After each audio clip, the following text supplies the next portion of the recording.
చేశామంటే అది ఈ పార్టీకి ఉండే కమిట్మెంట్. తప్పకుండా చేస్తాం.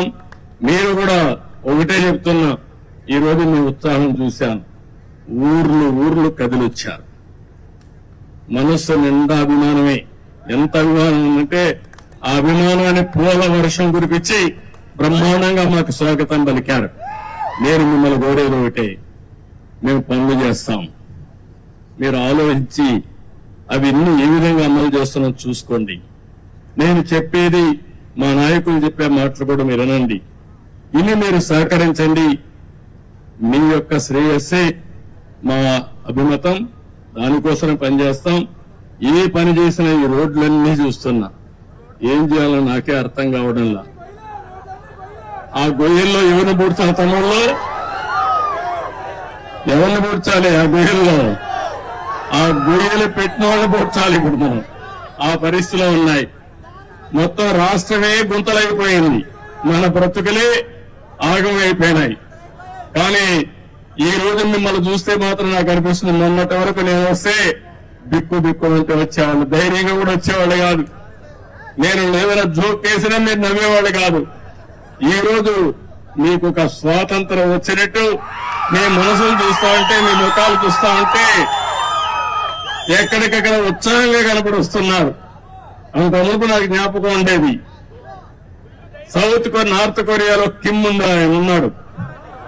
అక్కడ నవ్వితే కొడతారు, ఏడిస్తే కొడతారు. మీ ఇంట్లో ఎవరైనా చనిపోతే ఏడిస్తే కొడతారు.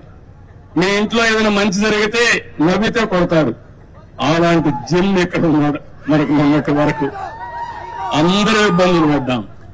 కానీ ఈ రోజు మాత్రం మీకు రియల్ గా చెప్తున్నా, ఫస్ట్ మీరందరూ కూడా వాక్ స్వాతంత్రమే కాకుండా హ్యాపీగా ఉండడం కోసం భగవంతుడు ఎంత శక్తి ఇస్తే అంత శక్తిని ఉపయోగించి మేము మీకు అండగా ఉంటాం, చేస్తామని మరొక్కసారి తెలియజేసుకుంటూ,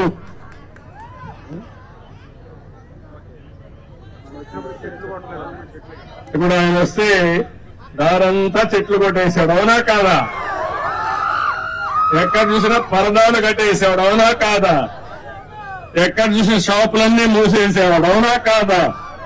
మా వాళ్ళు ఒక చిన్న తప్పు వేశారు, కార్పెట్ వేశారు. ఇప్పుడే చెప్పా, ఇక్కడ రాజు రాలేదు, లేకపోతే కింగులు రాలేదు, ప్రజలకు సేవకులు వచ్చాం. పొలాల్లో నడుస్తాం, లేకపోతే వాళ్ళ దగ్గరికి వెళ్తాం. ఈ కార్పెట్ కల్చర్ ఇంకా కూడా మీ మైండ్ లో కొంచెం ఉంది. అధికార యంత్రాంగం మొత్తం మారాలి. నెక్స్ట్ టైం మాత్రం ఎక్కడా కార్పెట్ ఉండదు. ఉంటే కార్పెట్ వేసి వాళ్ళపై యాక్షన్ తీసుకుంటా. ఎందుకంటున్నానంటే అందరం పుట్టింది మట్టిలో నుంచే, మళ్ళా చనిపోతే పోయేది మట్టిలోకి. ఈ ఆడంబరాలు ఇవన్నీ కూడా తాత్కాలిక ఆడంబరాలు కాదు. కావాల్సింది ప్రజల జీవితాల్లో మార్పు తీసుకురాగలిగితే, మీ జీవితాలకు వెలుగు చూపించగలిగితే అది శాశ్వతం.